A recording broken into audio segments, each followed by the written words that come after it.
Eh bien, bonjour les spotters et bienvenue dans notre live hebdomadaire de 15 heures.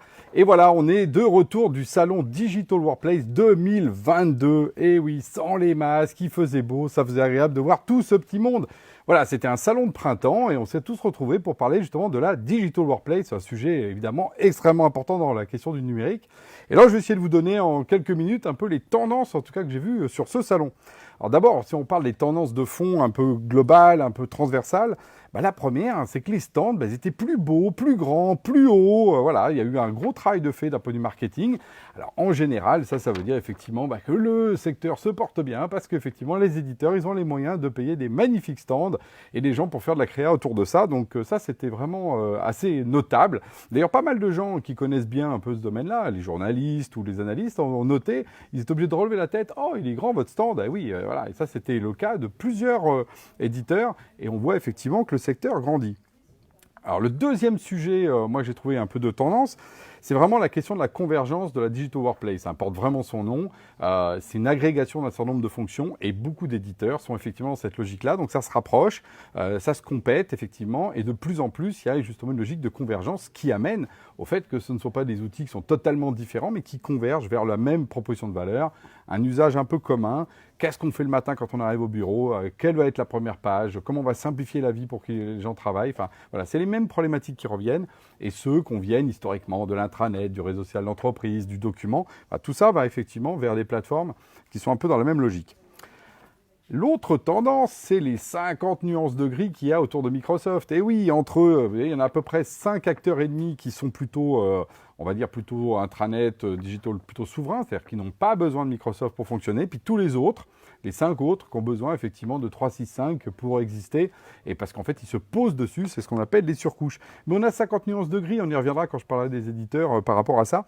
Parce que chacun est obligé de se positionner par rapport au gros mammouth Microsoft, évidemment. Et c'est bien lui qui est un peu le grand dominant du troupeau. D'ailleurs, c'est le seul qui n'est pas là.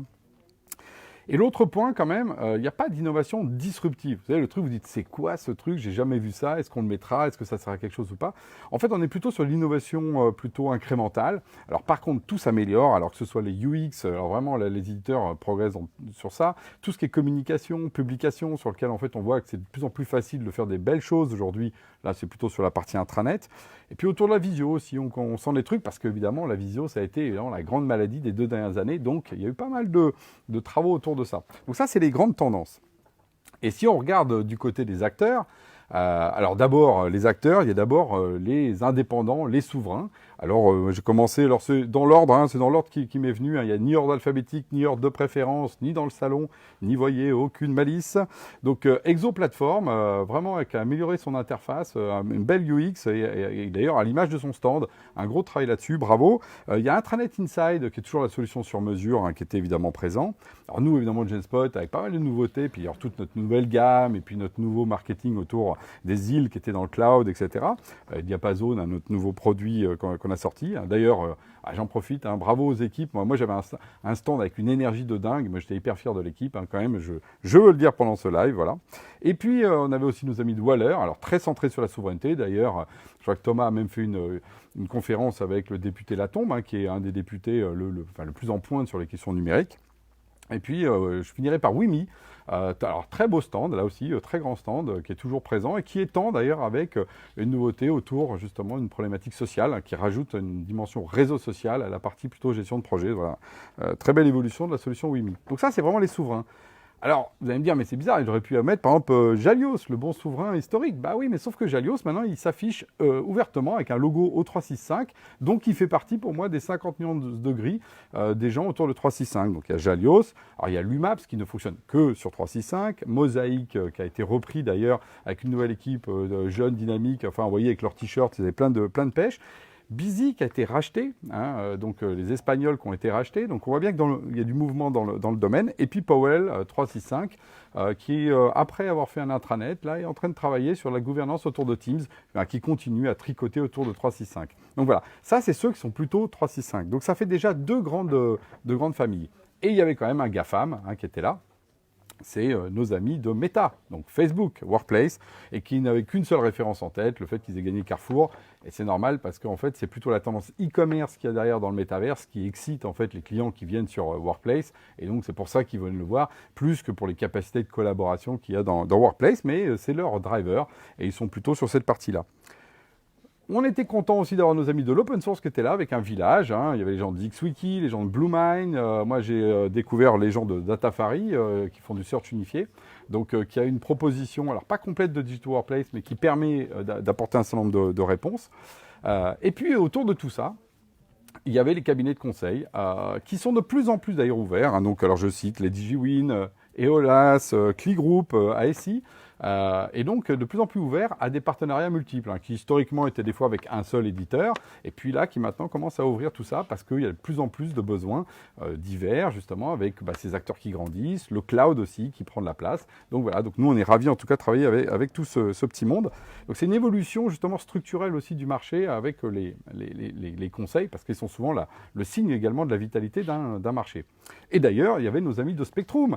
Et on va les retrouver très bientôt parce qu'ils ont sorti leur benchmark pour ça. Ils ont analysé le secteur, etc. Donc très intéressant le benchmark Spectrum. Je vous invite à le télécharger, à aller le voir. Et je crois que même il y a bientôt, là je crois que c'est le 29, un webinaire où ils vont le présenter. Donc je vous invite aussi à vous y inscrire. Vous aurez une vision très claire aussi parce que Spectrum fait partie de ceux qui travaillent vraiment la question de comment sont les éditeurs les uns par rapport aux autres, la comparaison. C'est très intéressant leur analyse. Alors il y avait aussi des absents, hein, c'est comme dans une fête de famille. Hein, voilà. Il nous manquait Klaxoon qui n'était pas là. Donc il nous manquait Steeple qui était l'année dernière mais qui n'était pas là. Il nous manquait Talkspirit qui n'était pas là cette année ou Linagora qui font partie des Fabulous 8. Donc voilà, chacun pour des raisons d'ailleurs différentes ne sont pas venus. Comme la veille aussi, hein, qui s'est un peu rétrécie. Alors heureusement, il y avait encore nos amis de Curbot, hein, que je salue, hein, nos amis avec qui on a été encore échangés et voir ce qu'on pouvait faire ensemble. Donc vous voyez un ensemble qui s'est concentré, avec des acteurs sans doute plus mûrs aussi, avec des stands plus gros, avec des conseils aussi qui sont autour. Donc on voit bien l'évolution du marché. Tout ça au milieu, justement, de notre ami 365, Microsoft qui est là. Et donc la fête serait vraiment magnifique, avec en plus la souveraineté numérique qui est en pleine croissance. Si je n'avais pas appris en live, avant mon live, qu'il y avait des grandes négociations en cours entre l'Europe et les États-Unis pour justement à nouveau invalider ce qui a été invalidé avec le Privacy Shield et refaire un autre accord qui réouvrirait encore la porte des clouds américains grandes ouvertes en Europe. Voilà, ça c'était le sujet que j'ai entendu tout à l'heure, parce qu'effectivement on a ces deux vents contraires. D'un côté, vous voyez, il y a pas mal d'éditeurs qui justement ont des offres alternatives intéressantes, et de l'autre côté, toujours ce dominant qui est là. Et c'est un peu cette lutte qu'on ressent et qui était un petit peu dans tous les esprits suite à la déferlante Teams qu'on a vécue à travers les 2 années qui ont été là. Donc ça, c'est ce que justement va nous réserver 2022, parce que le salon, c'était juste le lancement de printemps d'une belle année 2022 autour du Digital Workplace. Donc ça ne fait que commencer. Je vous donne rendez-vous à la semaine prochaine.